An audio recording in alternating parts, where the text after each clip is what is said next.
Well, I was going to bring two camcorders with me. I should have, because it's small enough. So then I could be following you out there, and I could get video while you record it.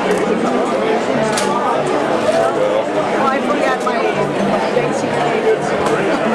I'll tell you one question I'd like to ask you, that you could ask me. And you can ask Cynthia the same thing because she has an answer. And that is, what is your plan? Given everything, the present condition right now, what's your plan to win the 2008 election? Later for this 5% and, make a statement on that shit. Somebody needs to win. Do you have a plan to do that, and what is it?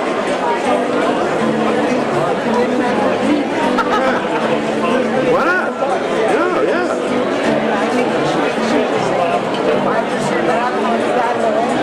Yeah, no. Cynthia's talking about winning it. She's talking about building coalitions like with a number of different constituents that are being screwed right now. She's had.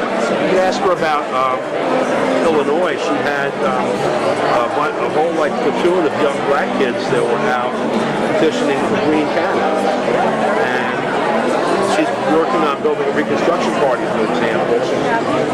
In Illinois, I don't know where they were. And the plan is basically to try to help build the U.S. Labor Party, help build the Reconstruction Party, have all these different constituencies, have organizing efforts going on, and be able to look to the Greens as the electoral focal point. She has a plan like that. I'd like to know what Ralph has, because you can win doing that. Maybe not now, but... Ladies and gentlemen, welcome to one of the few debates that matters in 2008.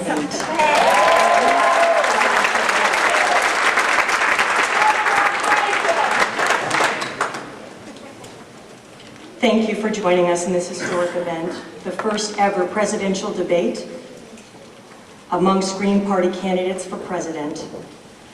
To start us off, I want to introduce Ross Mercurini, the San Francisco Board of Supervisor for District 5. A couple things about Ross Mercurini. He's the highest ranking Green Party member, elected official.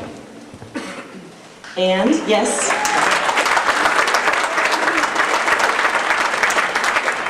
and he's also a founding member of the California Green Party. Please welcome Ross Mercurini.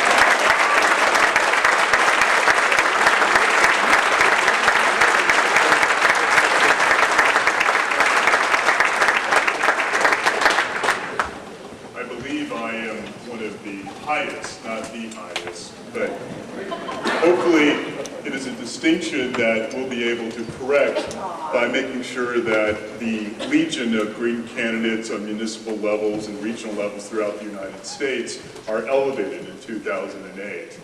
I am bestowed with this honor to welcome you all to San Francisco and to extend this greeting, of course, to our distinguished candidates, contemplative candidates, guests and friends who are here to see what becomes of the year 2008. Arguably, this is the greenest city in the United States, and we have high standards.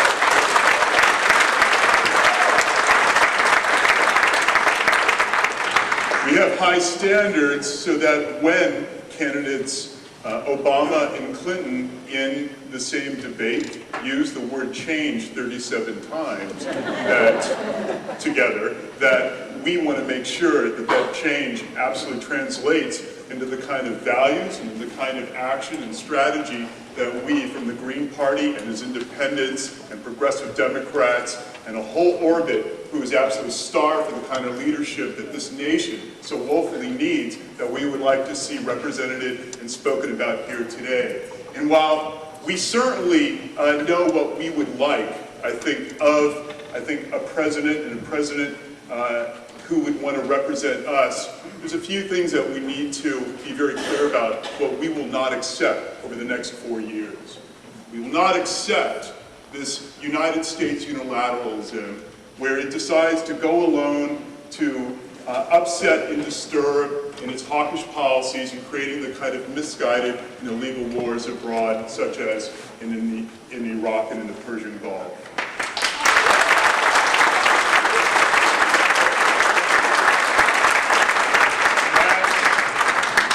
As an Iranian American, and one of the few Iranian Americans elected in the state of California and in the United States, it disturbs me immensely that with the saber rattling that is occurring, not just, of course, with Iran, but further within the region, I think, of the Middle East in itself, we cannot be shy, nor can we be passive about the intentions of whether it's both the Democratic or Republican administration to put in check an Iranian government that means that we would have to extend the war from Iraq to Iran.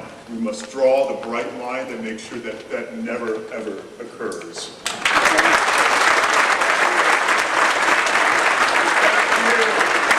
Back here at home just this morning, I am meeting with a number of folks within the elected government here and others, and us trying to contemplate our next steps and trying to navigate around the $14 billion deficit that is impacting California. Certainly a distillation of the $436 billion deficit that our nation is facing, the $500 billion deficit that has occurred since the instigation, trade deficit that has occurred since the instigation of the Iraq War. Certainly that we have to rebound and face the consequences of the fact that we have lost 3 million manufacturing jobs since the Iraq War has started, where we've now seen outsourcing and privatization literally undermine and corrupt the very being of what made this country great. This is not acceptable over the next 4 years. This is not acceptable not to hear what a plan may be from any presidential candidate, that they are not able to echo in clear articulation of what change means, that change is fortified by the kind of muscle that we would expect completely in what we would like to see a shift in the United States and where it's going. It is about the economy, stupid. We've heard this before, and it is something that we cannot let others forget. And as one may think that it is the economy that is buttressed by illegal wars abroad, it is incumbent upon all of us from the most local level to cry out and not shy away from our obligation in making sure that peace is exported abroad and that all boats are lifted here in the United States. And I have great hope that our candidates here today will help just do that. And again, it is with proud that we welcome everybody here today, and we certainly hope for a greater turn in this country. Thank you.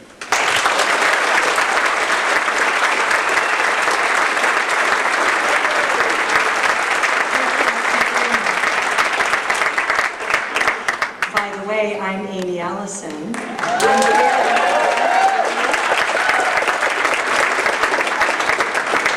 I live in Oaktown. I was a Green Party candidate. I'm the host of the morning show on KPFA 94.1. KPFA is recording today's debate and will rebroadcast Tuesday from 7 to 9. And so tune in, listen up, and kpfa.org. The debate will also be available for you to share with and listen to again. Next, I'd like to introduce the highest elected Green Party mayor, Gail McLaughlin, Mayor of Richmond.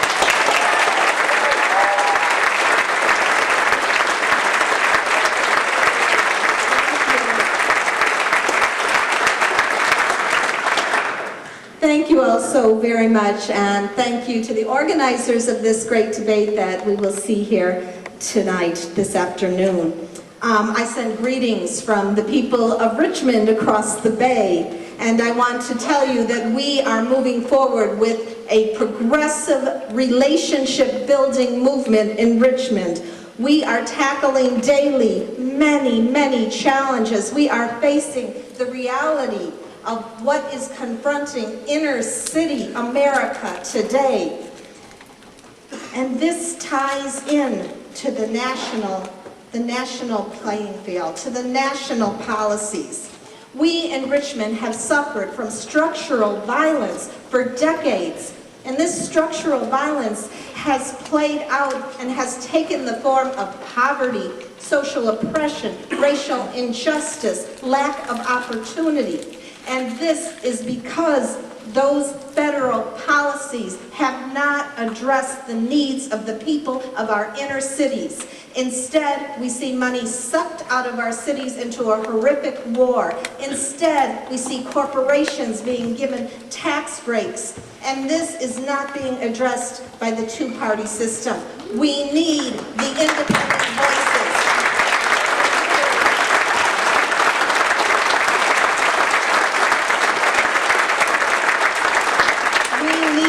The independent voices that will address, confront, and make demands of corporate America. We need to put people's needs before corporations' profits.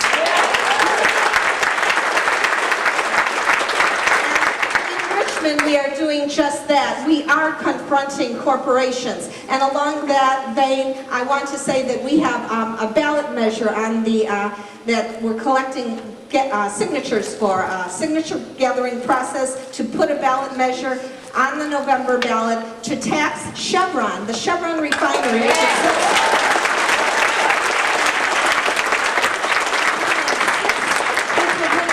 $16 million extra tax dollars a year. And we have someone collecting. If there's Richmond residents here tonight, please see Marilyn. She has the petition or the ballot measure signature. So with that, I want to thank you all again for being here. I look forward to hearing from the candidates and look forward to having them address the needs of the inner cities like Richmond that are suffering so greatly. Thank you.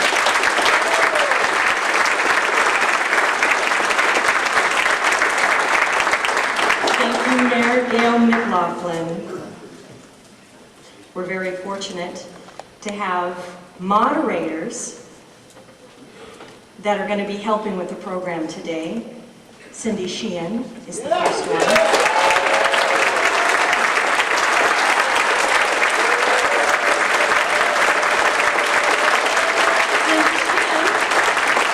Cindy Sheehan is running for Congress in San Francisco.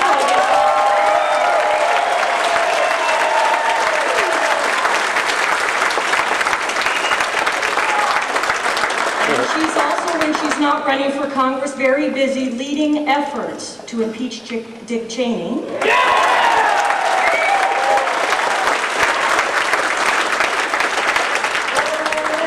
Our other moderator will be Mark Sanchez, President of the San Francisco Board of Supervisors.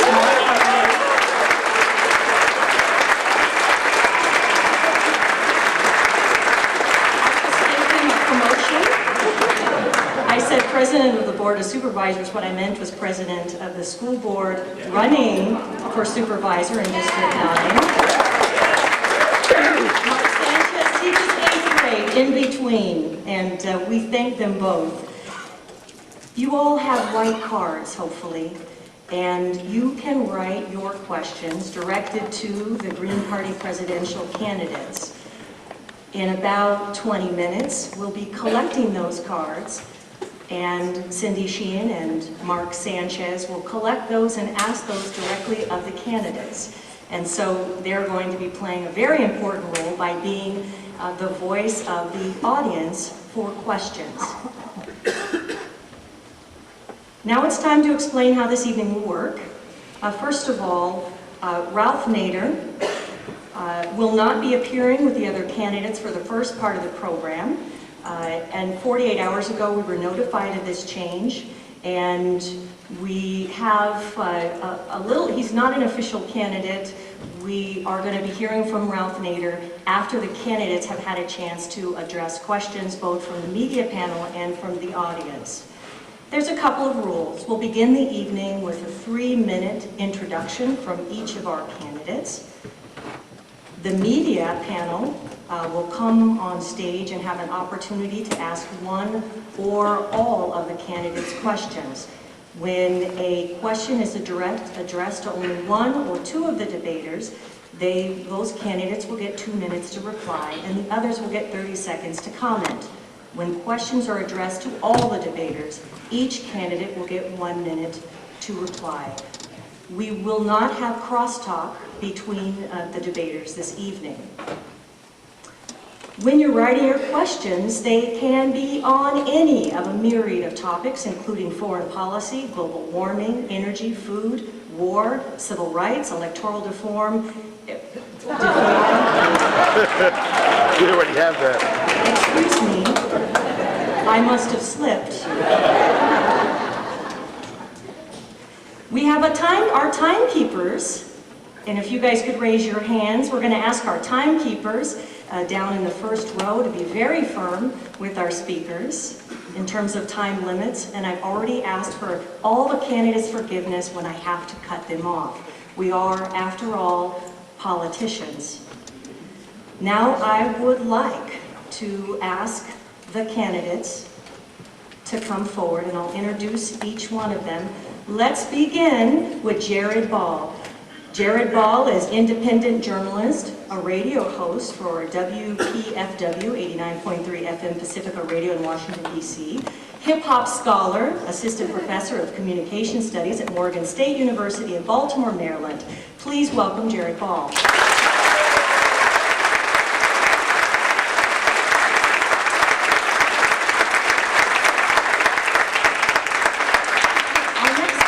Is Kent Mesplay, a 2004 candidate for Green presidential nomination, former president of Turtle Island Institute, an environmental engineer, an alternative energy activist, and California Green organizer. Welcome, Kent Mesplay.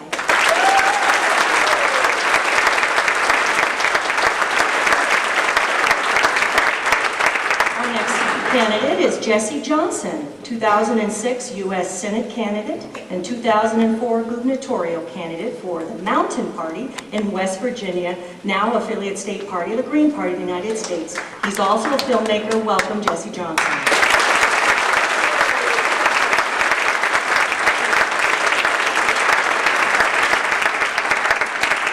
Next is Kat Swift, Texas Green organizer, former Campus Greens leader, and activist with the Clean Money San Antonio and San Antonio Democracy Now! Welcome, Kat Swift.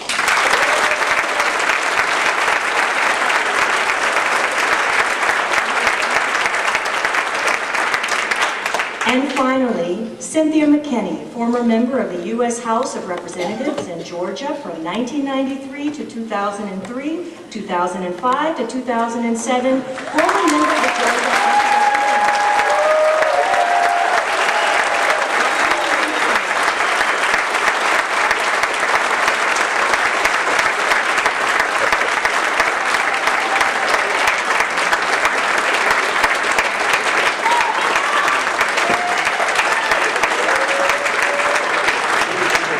of all of the 2008 Green Party presidential candidates on the stage. I'm going to ask each candidate to give a 3-minute opening statement, beginning with Jared Ball. Good afternoon. Good afternoon. Good morning. Good afternoon. Again, my name is Jared Ball. We entered this campaign, my colleague and I, Head Rock, to bring our capital resistance style of hip-hop, culturally powerful and aggressive organizing and presentation to this party as a resource to help build this party into something that currently does not exist. We are here to build the party among the majority of the eligible electorate who have made the very politically astute decision not to vote, and we are here to give them an option, an alternative, in the words of Kwame Ture, that we don't vote for evil. So the lesser of evil, the vote for the lesser of evil is in fact a wasted vote.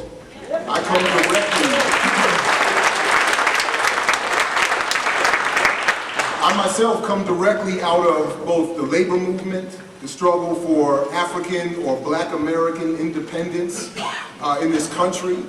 Both my parents on either side of the family have been involved in the labor struggle, the struggle for Black independence and freedom in this country, the struggle for all working people, all oppressed people for a long time. And what they taught me from the beginning was that we did not struggle for the right to vote so that you could vote for the lesser of evil. We struggled for the right to vote so that you would have access to power. As we have seen, the right to vote has been whittled away, has been diminished through theft of elections, through the forced or imposed narrowly constructed selection of candidates for us to choose from, where we are given false options and no hope. So we are here again to help build the party along the true majority of this nation and the world. I am not here as a minority. I hope you're not confused by that. My connection to the African world through my black father connects me to a world majority that is part of so-called people of color, the working poor, the indigenous, the African and Latino American populations. We are the true majority, and in fact, forgive me for leaving out the majority of that population, women, we are part of a true majority who at the current time have no electoral political option.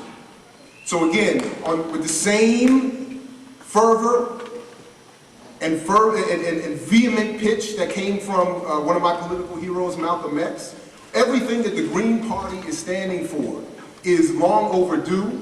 We deserve it now. We deserve it today, at this moment, immediately, and we will not stop struggling to help build a party that will be the electoral representative of those aspirations, again, for the true majority of the people of this world and this country. And until we make this country, heal this country and make it what it has never been, it has never been a good country. And I am not a politician.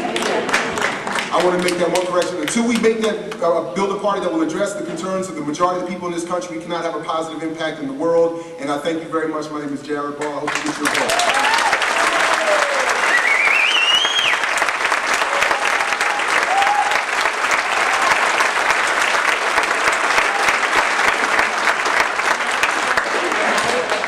Opening statement by Kent Mesplay. All right, folks, the expression for today is, yes, we can. Can I hear you say it, please? Yes, we can. That's right. Can we have free, open, meaningful debates among all political parties in this country? Yes, we can. Can we get the Green Party on all state ballots by the end of the year? Yes, we can. Can we continue to run candidates for local, state, and federal office? Yes, we can. Can we get beyond being blamed for Bush getting into power in 2000 because I'm not so sure about that one. The Donkey Party misleadership has really done a number on us. Yeah, having more choices on the ballot and in the polls and in the debates does increase the chance of competition. And we all know the one who really spoiled everyone's vote is George W. Bush.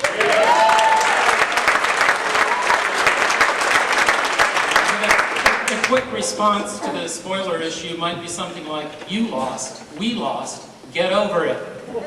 Work to improve democracy, break out the tools in that toolbox of democracy. Put your paws on IRV, instant runoff voting, so that people can honestly rank their choices.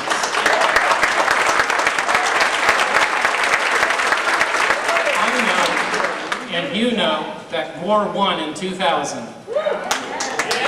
Hi, my name is Kent Mesplay, and I run for president. The campaign URL is mesplay.org. Run with me. I run to improve the democratic process in our republic. I want to know that my vote counts and that my concerns are represented by someone in office. Electoral reform is a key issue. We want proportional representation. We want IRV. One day we will get the money out of politics so that elected representatives don't spend so much time chasing down and representing Washington or Lincoln or Jackson or Grant and other dead presidents.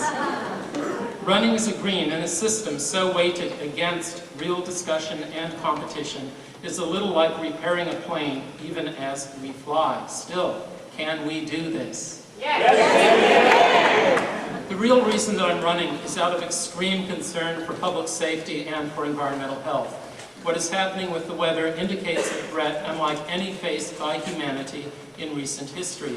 The climate is changing, and we are largely unprepared. This is not a time to conduct business as usual, but to pull together and work for our common survival. After governmental responses to the after effects of Hurricanes Katrina and Rita, it is apparent that we cannot wait for Uncle Sam to bail us out. We must work together. My time is short. I ask, can we continue to grow, to offer the U.S. public a meaningful message and be optimistic? Yes, we can. We have an unapologetic, all-out run for the presidency. Yes, we can.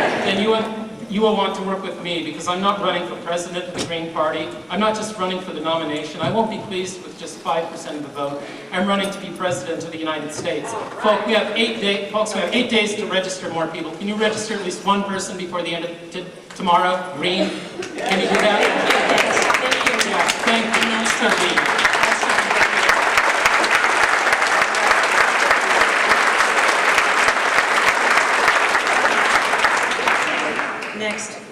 Next opening statement by Cynthia McKinney.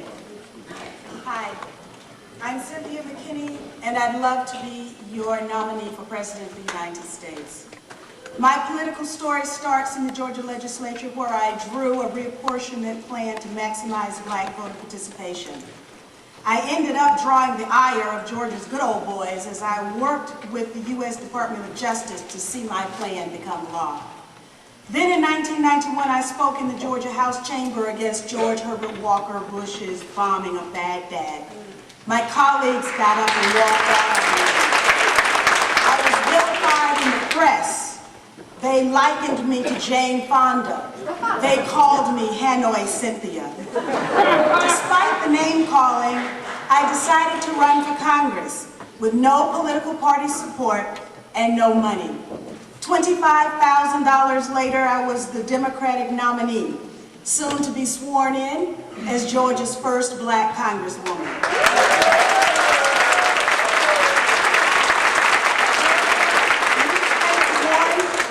That I was another Angela Davis, because all the people who support me want is a fair shake out of life.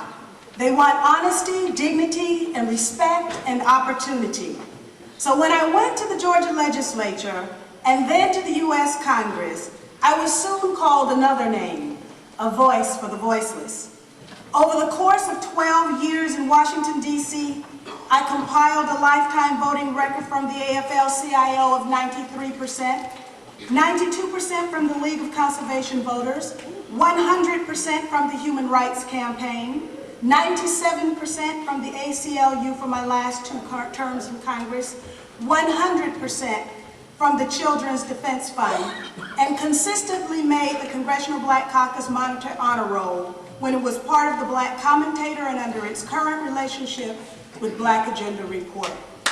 While in Congress, I authored legislation that would take tax breaks away from corporations to take our jobs overseas. I authored bills to institute a livable wage, repeal the Military Tribunals Act, protect and restore our national forests, eliminate the use of depleted uranium, punish law enforcement agencies found violating human rights. I found it necessary to author a bill allowing survivors of September 11th victims to receive money from the Victims' Compensation Fund and sue those responsible for the terrorist attacks, because it seemed that legal action was the only way family members were going to get the truth about what happened on that day. It was on the table. I offered the amendment that extended Agent Orange benefits. It was my amendment that authorized the Department of Agriculture study that proved that the USDA had long been discriminating against Black farmers. And finally, I've often stated that electronic voting machines are a clear and present danger. Police and Peace asked us to take the next step if we don't like what's happening in our country. I've heeded his advice. I've joined your party. I'm helping Green candidates, and I'm here with you today. Thank you.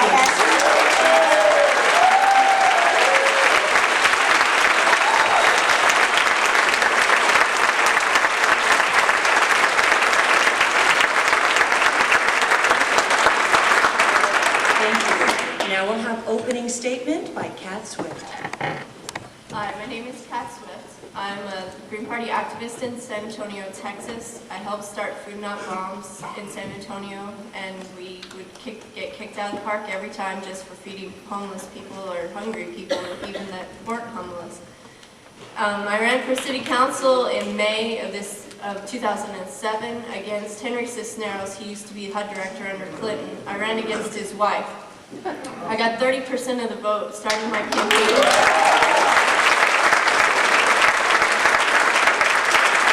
And the Dow spent 20 to 1. decided to run for president. Well, this time is the first time I can run for president. I'll be old enough soon. And I got my start in politics really around complementary medicine not being a mainstream opportunity for people. You couldn't have access to herbs that could help with your pain management, which in California, y'all are still struggling with certain laws around that, but the rest of the country doesn't even have it. And also that, you know, chiropractic, acupuncture, and all of these other different modalities are not viable alternatives and not covered by our healthcare systems. And that's what really prompted me to get involved in politics. Before that, I was basically a true anarchist. I believed that what I did for myself was to help everybody else get what they needed to do, and took personal responsibility very seriously. Another big issue I have is with women's health and reproductive rights, as well as child well-being. Child violence in this country is intolerable, and it's being protected as it's our culture in a lot of places. Violence is not a part of anyone's culture that people really want to continue, but we do continue to abuse our children, and we don't educate them, which is part of the abuse. We don't give them critical thinking skills in order to get good jobs, and so you end up with this cycle of perpetual violence and low-paying jobs that we really need to move away from.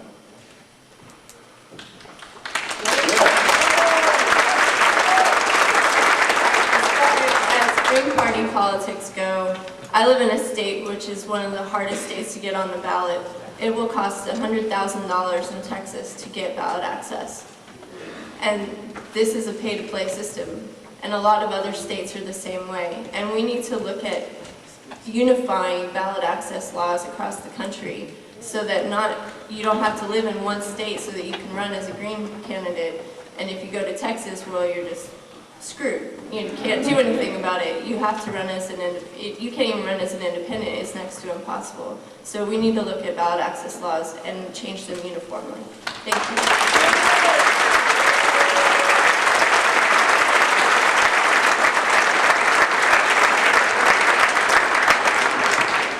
Finally, opening statement by Jesse Johnson. Hello, San Francisco.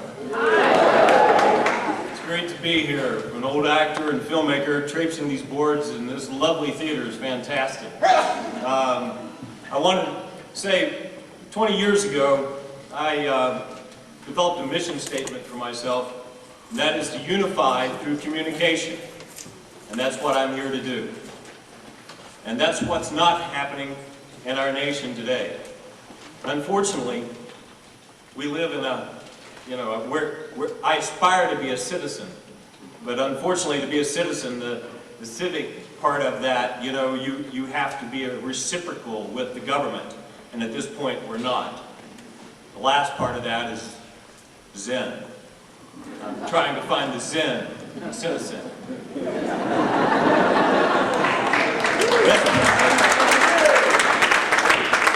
That's pretty tough to do today, considering the fact that there's been a coup. We no longer have the nation that I thought that we had.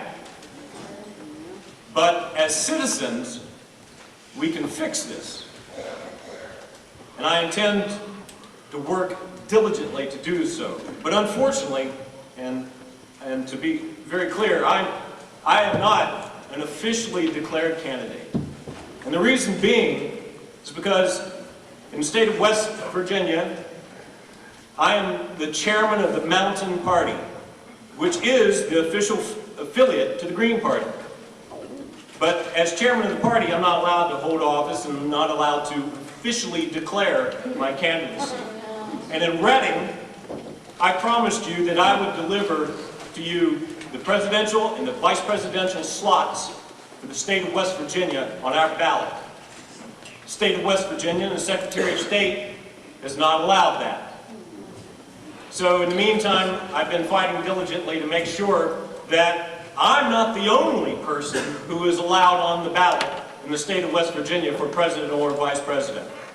That's the way it stands presently, but I will correct that. I think that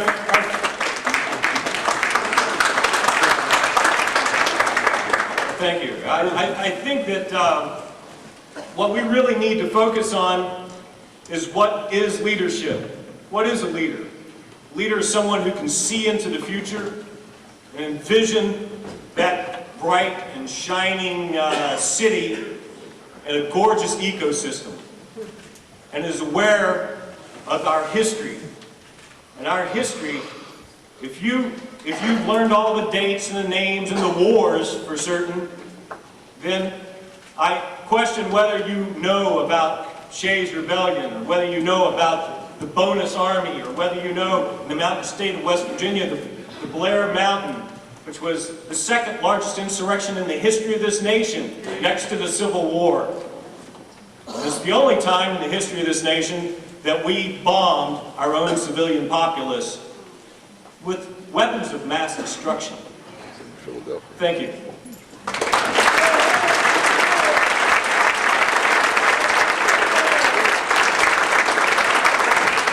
Thank you, candidates. Now it's time for last call for questions from the audience. If you have one of those 3x5 cards, you can fill it out, raise it up, and an usher will come by and pick it up for you. So let's take a moment to hand in the questions that you'd like to see asked. And while you're doing that, I'll explain that this next part of the program is where members of the media have an opportunity to ask candidates questions. We'll take 45 minutes for this part of the program. Okay, we'll take a break, and then we'll have moderated audience questions with Cindy and Mark. I'd like to introduce the members of the media participating in this media panel. Amanda Witherell with the San Francisco Bay Guardian, Luke Thomas of Fog City Journal, Mary Ambrose, the managing editor of New American Media, and Larry Bensky, former National Affairs correspondent for Pacific Radio.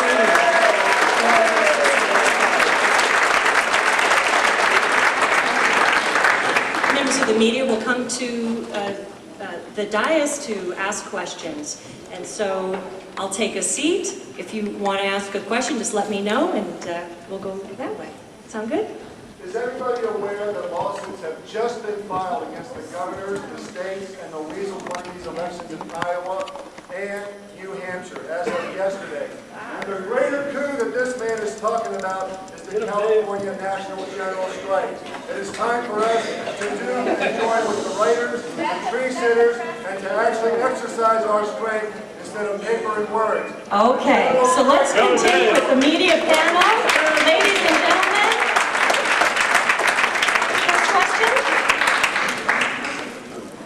They want me to leave for asking a question. that's not the program. Just a reminder, if you direct your question to a specific candidate, that candidate has 2 minutes to respond, and everyone else has 30 seconds. If it's to everybody, everyone has a minute to respond. Thank you. It's a general question for each of the candidates. What is your response to the spoiler question? Green Party entering the race and spoiling the Democrats. Kent Mesplay? It's not spoiling, it's voting.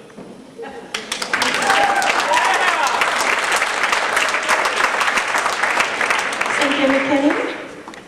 Well, I have a very extended response to that question that's available on YouTube, and I won't get into it here except to say that when you've got 1 million black people who go to the polls and they vote their hopes, their dreams, and their aspirations, and their votes aren't even counted, and then no one comes to their defense and defends the integrity of their vote and the vote in general in our country, then don't dare call the Green Party, don't dare call Ralph Nader spoilers.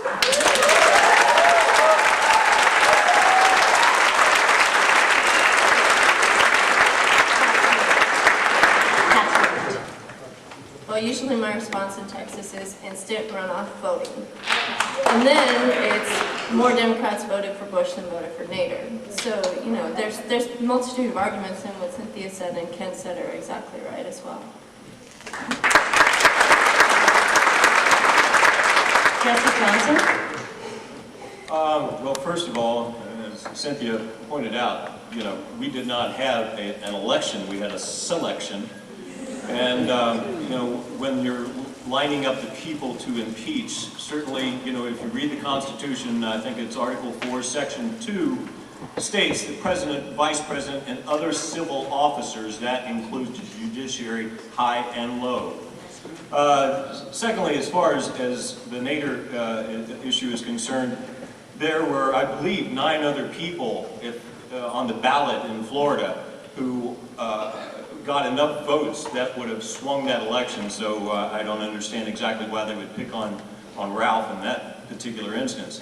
Also, across the nation, you know, the Green Party is coming in second in about a half a dozen or so areas of the nation.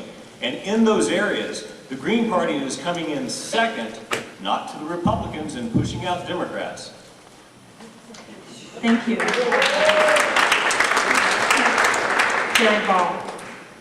You know, echo everything that's been said. You know, coming from D.C., where we rarely have the right or the ability to cast a vote, I raise that as a first issue of concern.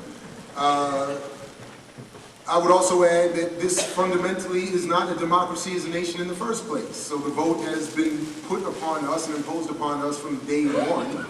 And I have an extended statement on this as well at jaredball.com with the Federalist Paper number 10. James Madison made clear that the democracy could not, the wicked project, or the disease of democracy he called it, could not be allowed due to the fact that the majority of the people without land and property would vote their interest and rule out the smallest faction, the true minority, the elite white man.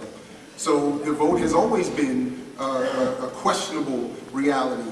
And then I would also add, and as I always do add, that if you want to talk about spoiling or the uselessness of a vote, let's talk to ES&S, Sequoia, and Diebold and find out which way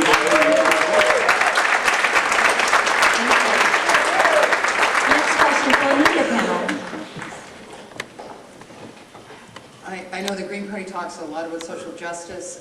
It's been called the third rail of this general election, and that is immigration. New American Media is a national consortium of the ethnic press, and it's certainly the #1 concern of the ethnic press in this country. What is your position on immigration? What are we going to do about ICE raids where families are being split up and children are being held in detention? And it's a deplorable and depressing situation, and I wondered what your position is and what the Green Party position is on immigration. Thank you. Cynthia McKinney? Well, first of all, I would repeal NAFTA, CAFTA.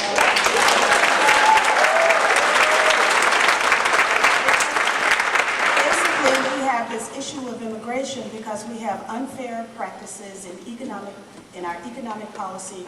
We have an unfair military policy and an unfair foreign policy to those parts of the world from which these people are coming. And so I would want first to change our economic policy, our military policy, and our foreign policy to respect human rights, respect the environment, force U.S. corporations to abide by the U.S. standard on environment and labor, and have a race to the top rather than a race to the bottom, which now U.S. workers have joined.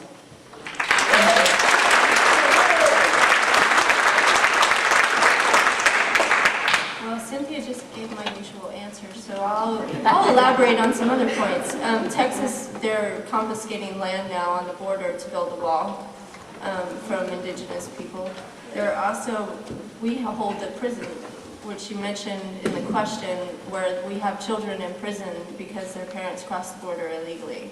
And we've been trying to shut these down in Texas, and it's something that needs national attention. And our trade relations are really what bring people here, because they get pushed off their farms into overcrowded cities, there's no jobs, and so they have to go somewhere to make money so they can feed their children and themselves. And so until we address trade issues and foreign policy, we're going to continue to have issues with immigration. But really, who in this room isn't an immigrant? I know my family came here as immigrants. Some people were brought here, and not as immigrants, but as slaves. So, you can't just say that we have an immigration problem and it's because of all the people of color. It really comes back to the white people who started the Thank whole you, thing. that's time.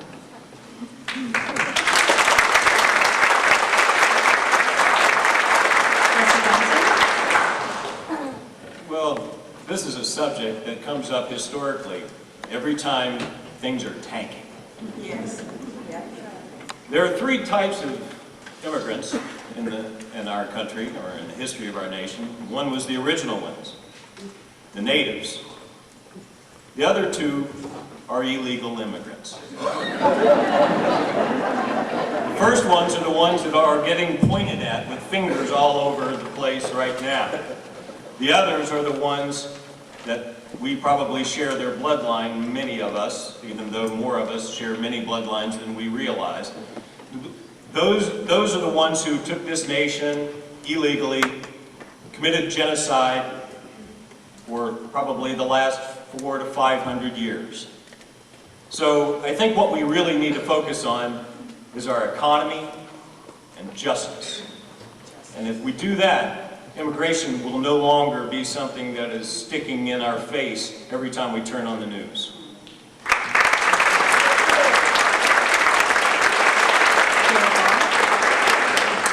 You know, I hope you all realize that we're in the context of electoral politics, and we're really talking about building a social movement. We need a mass movement that we're hoping the Green Party can be the electoral political wing of.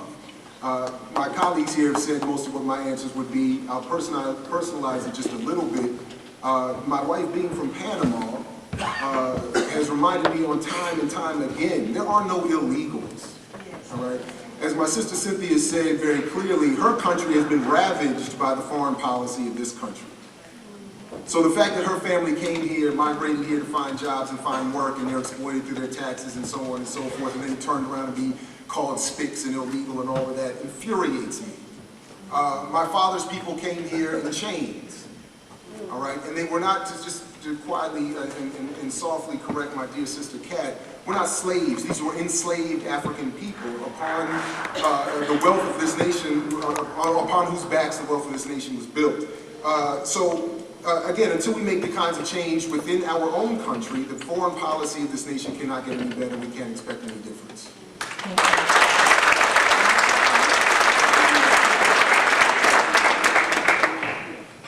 All of the above. International trade agreements that are not fair, like NAFTA and CAFTA, have driven people away from their homelands. They've taken away farms from farmers and have basically forced people into trying to find a better way of life.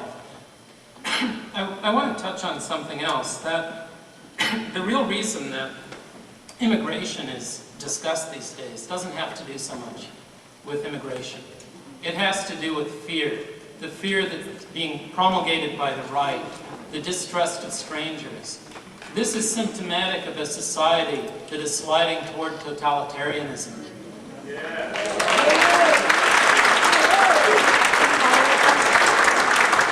And border cut across native lands like the Tohono O'odham, so that family members have a difficult time just seeing each other.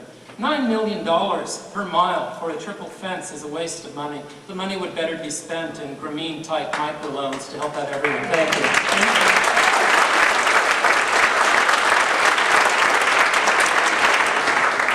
I think it's really interesting that you all addressed economic issues, but you didn't actually address my question, which is what about the people who, like me, are on an immigration visa, and my visa doesn't allow my spouse to work?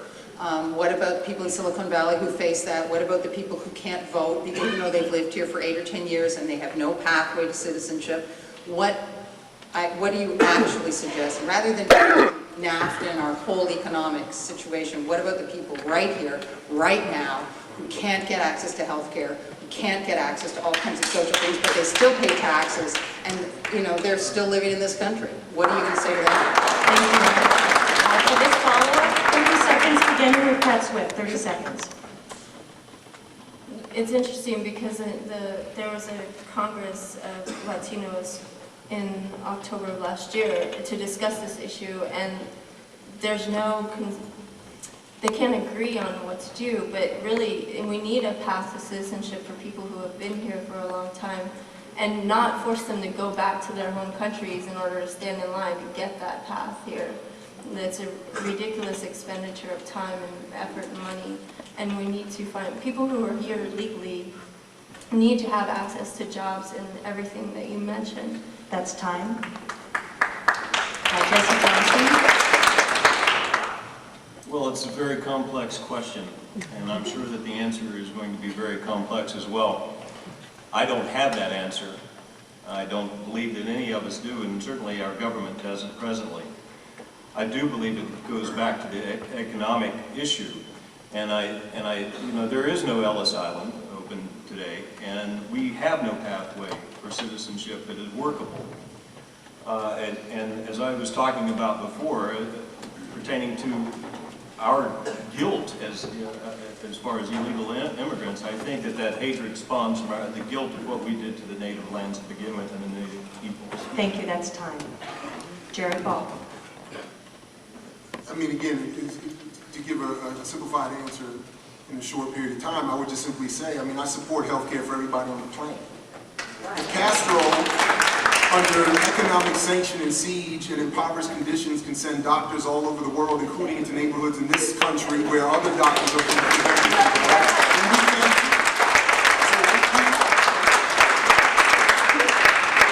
I mean, it's really frustrating. Forgive me if I get a little upset. I don't give a damn whether you are here so-called illegally or not. If you are a living being and you need medical attention, you will get it, and I will support you getting it. And if we have to take it from those who get too much as it is, so be it.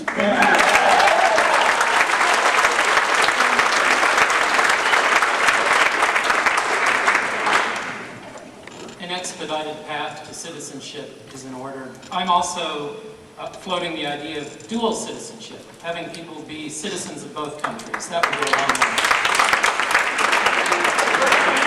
way. Also, regarding health care, we support single-payer health care. We are a wealthy enough nation to provide it to everyone within our borders. It's cheaper in the long run. Thank you. A follow-up answer, Cynthia McKinney. Well, I can't speak to your specific issue. I have dealt with immigration legislation, which was extremely aggressive in the Congress. And immigration is basically used as a divisive issue, a wedge issue for political gain for certain political entities that use it. But then if public policy is made with respect for human rights and justice and compassion, in the congressional office, it took us, in some cases, we had people who were waiting a decade to reunite with their families. That's wrong. And so we ought to have comprehensive immigration reform that has as its hallmarks justice and compassion and human rights as well. And we ought to also eliminate disparities, because you're lucky to be here. If you were Haitian, you wouldn't be here. Amen. Thank you.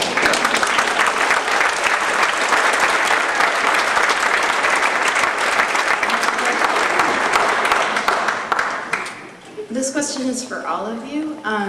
What does your tax policy look like, and what kinds of ideas do you have to deal with the budget deficit and also the looming underfunded needs that we have? For example, single-payer health care, any of the other funding needs.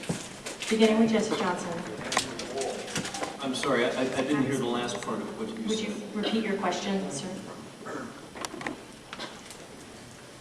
How would you generate revenue for not only the budget deficit that we have, but other underfunded needs? For example, healthcare.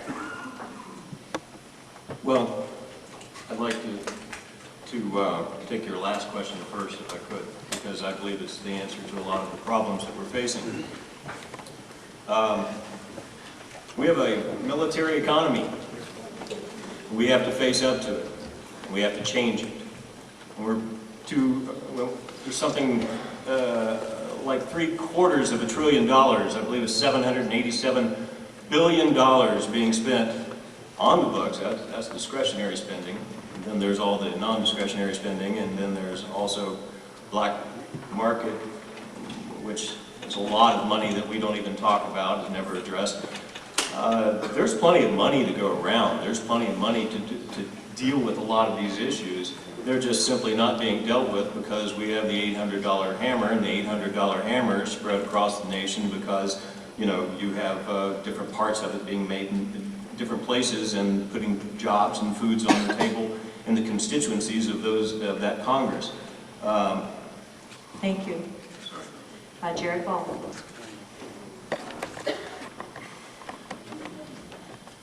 In 2008 is the 40th anniversary of Dr. King's assassination. Our campaign, our work, our livelihoods, our lives in general are based on his real politics, not those we get each year around this time. And part of what that means is a couple of things that we recognize. First of all, from that perspective, we can see that, first of all, the only bombing of citizens in this country was not the aforementioned case. I want to add another one, was the MOVE bombing in 1985. So we know that. And part of what that is about is been touched upon already, is that what Malcolm X said, the police do locally what the military does internationally.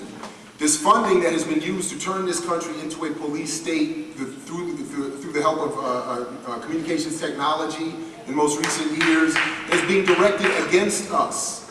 We need to reform our mass movement and through this electoral political mechanism to deal with that and address that so that we can then reuse the tax dollars that we spend or have taken from us to deal with the many problems that we can easily deal with if they were reapportioned somewhere else. Thank you.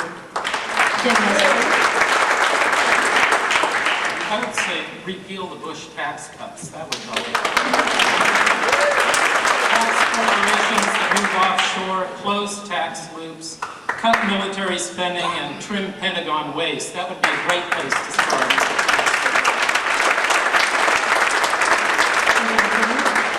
The Pentagon waste is particularly interesting and important, and as Jesse said, there is enough money to supply those underfunded and unfunded basic needs.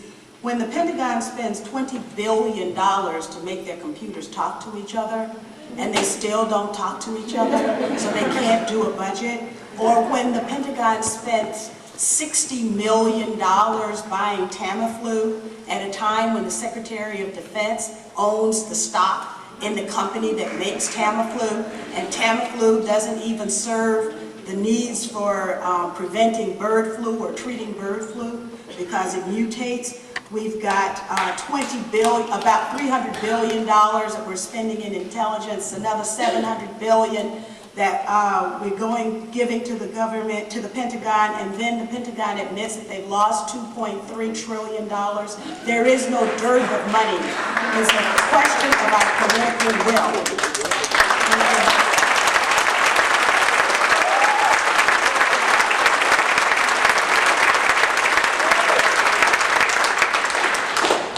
I would echo my fellow candidates' statements and add that we also need to address corporate welfare and subsidies and how they're allocated. When we're paying people not to grow food, when we're paying gas companies to subsidize oil prices, those are things that would also help go along with cutting, dealing with the Pentagon mismanagement and other mismanagements. We've got far too many departments now in the government, and they're doing the same sort of tasks. So we need to look at consolidation of tasks and skills in the governmental agencies as well.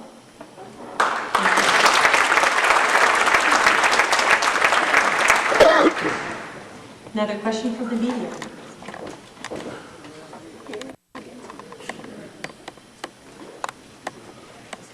It's distressing to me that we're about an hour into this program and the issue I'm about to bring up has been mentioned only in passing and not very much. I wonder if each of you would address how, if you are the nominee of the Green Party, you would speak to the American people to raise their awareness about what is going on with our tax dollars and the blood and psyches of our military in Iraq, and what you would do to stop it. Jared Ball. What Hedrock and I do with our capital resistance presentation, car show, lecture, performance, grassroots, is to show through demonstration and performance not only what is going on, but what can be done about it. This electoral political campaign is one aspect of it. We advocate the joining and organization on all kinds of different levels. I'm a member of the Malcolm X Grassroots Movement. I'm a member of the DC Statehood Green Party, and a number of other collectives. And we encourage people to get organized and to get involved. And when we demonstrate and show, particularly the people in the communities that are most disaffected, the least attended to, and again, the majority of the country and the world, we get a great response. And we find that we have a great ability to bring these issues to them, make it plain, and to encourage and give them options both in terms of grassroots politics and now electoral politics to get involved. With the simple change of a vote, you demonstrate psychologically that you are ready to take certain steps that are absolutely necessary to build and sustain a mass movement that will bring about all these changes. Ken Mesmer? In my opening speech, I had to gloss over my, of course, obvious disapproval of the war in Iraq, that it was a mistake. Our troops didn't make the mistake. I think support our troops, impeach the president before he finds whatever specious reasons are necessary to start another war. And really, there is no simple solution other than demanding immediate, unconditional withdrawal from Iraq.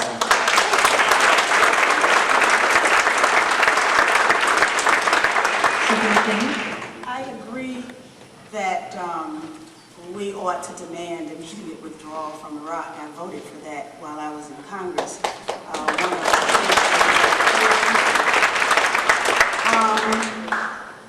But the problem is not just Iraq. The problem is the militaristic turn that our foreign policy has taken. And so I wouldn't just say bring the troops home from Iraq. I would say bring them home, period, from all over the world.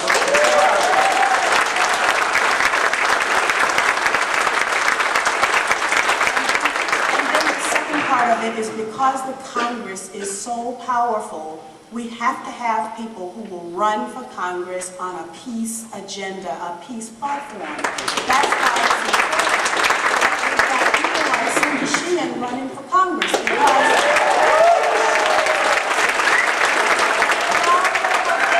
because the power of one woman who's willing to take a stand. And we all have that power. We just have to recognize it and do it.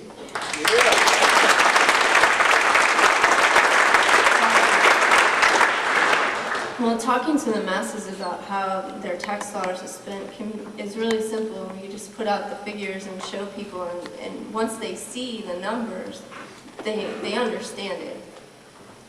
And as far as, we also need to talk about reallocation of money to take care of war veterans. I mean, homelessness after Vietnam spiked dramatically, and we're already seeing the homelessness with Iraqi veterans starting to spike. And there are very few mental health services for veterans in this country, and VA benefits are decreasing daily. I work with homeless services, and so we're seeing a lot more vets come in, and I'm also in San Antonio where the hospitals are, so you know, we see a lot of this. But it's really simple to talk to the masses about how their tax dollars are spent when you show them the figures. As Cynthia mentioned some of them. When people see this, they're like, well, what's going on? And then you just have to talk to them about changing it.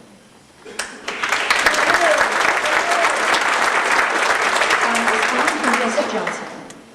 We step away from this disaster capitalism that we're investing in this nation. As I said, we demilitarize the economy. We immediately withdraw. Frankly, the Constitution states clearly that we're not supposed to have a standing army to begin with. We're not supposed to be traipsing around trying to police the entire world. The veterans are a huge issue. The very moment that we were marching into Baghdad this last time, and frankly, we've been at war in Baghdad, as far as the people of Baghdad, is for 16 years, whether it was the first Gulf War, whether it was the embargoes taking place with that harmed only women, children, and the elderly and the infirm, or this last illegal, immoral conflict. And ultimately, finally, without question, we hold the war profiteering perpetrators to task for what they have done. And as I said before in regards to what impeachment states in the Constitution, we all need to remember it, and that audience participation is out there.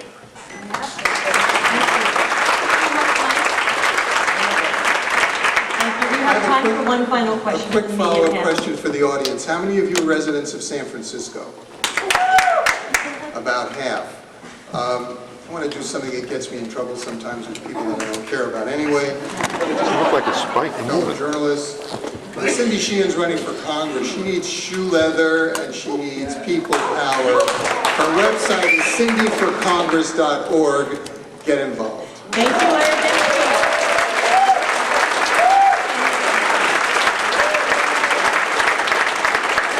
On both sides, both media and advocate. Our final question from the media panel. Luke Thomas again from City Journal. What will you do as president to address peak oil and petro collapse, and what will you be your first action as chief executive? Beginning with Kent Mesplay.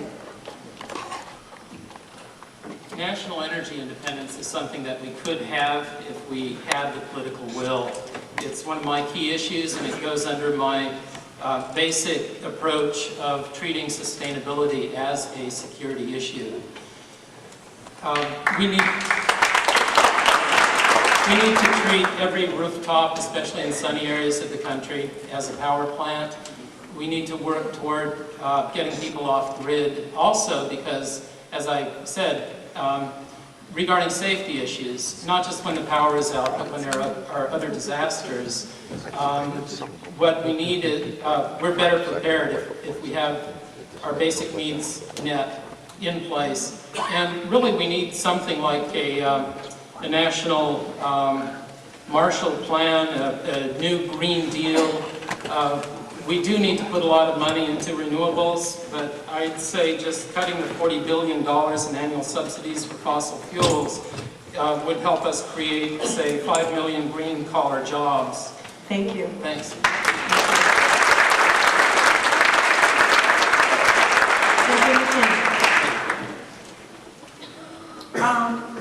I basically would just adopt a policy, leave the oil in the soil. And then our energy policy would utilize all of the green technologies that exist around the world. We would institute a jobs program by having manufacturing plants in underserved areas that would manufacture this green technology. I would also make sure that we changed the name of the Department of State to the Department of Peace. I would bring our troops home. I would do a lot of things concomitantly. I would reinstitute Posse Comitatus. I would deinstall AFRICOM and Plan Colombia. I would recognize and work with all of the emerging democracies in the world. Like, for example, I would support Chavez in Venezuela. In Bolivia, in Korea, in Ecuador, and all of those countries that have demonstrated that people power works, and I would get the U.S. military out of Africa.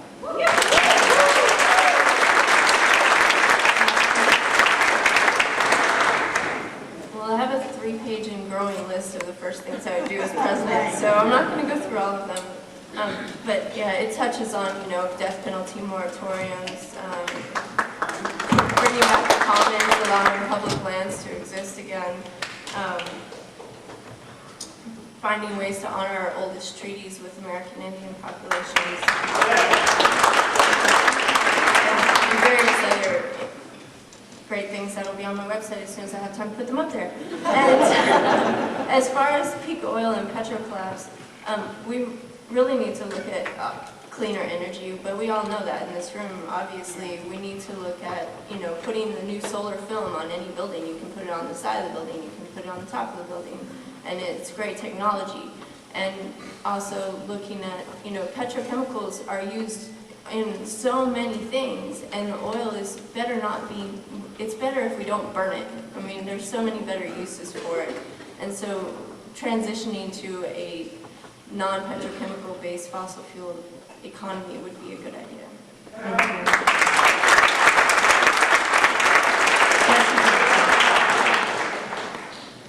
Well, petrochemical has had a free ride for far too long. All fossil fuels have. I know this certainly without question. I come from Appalachia, where the mountains are being leveled at an astounding rate, destroying entire ecosystems along with families, culture, their sacred lands. And not only that, but also the energy that's held within them. As they're extracting one form of energy, they're destroying another. I mean, just simply, mountaintop removal is ground zero for climate change. And every time that they blow a mountain up, not only are they exploding 300, in West Virginia alone, 3 million pounds of explosives, which are destroying, as far as greenhouse gases. Not only are they taking the coal out, pulverizing that and burning it, and in order to provide you with this. For every hour in this nation that we have this kind of lighting alive, one mountain disappears in Appalachia, the oldest mountain range in this nation. A new declaration of energy independence that's serious. Not the same sort of thing that we've listened to for 30 years. Thank you.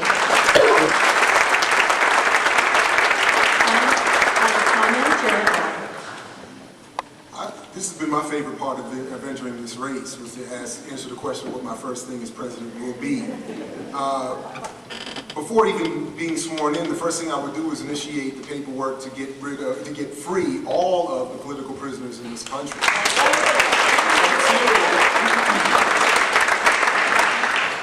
Until we deal with political prisoners, the mass incarceration of people in this country, the gross inequalities in wealth and income and access to health care, until we deal with the people first, none of the other issues can be used as an organizational tool.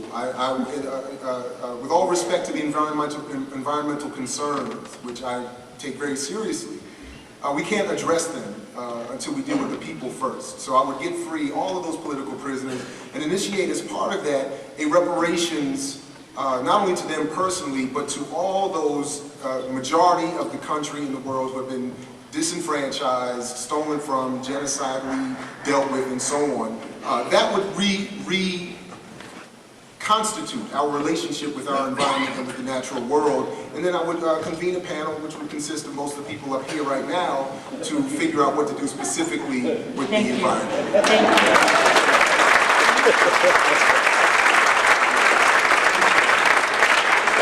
That concludes the first part of our program, a media panel. A round of applause for our media panel.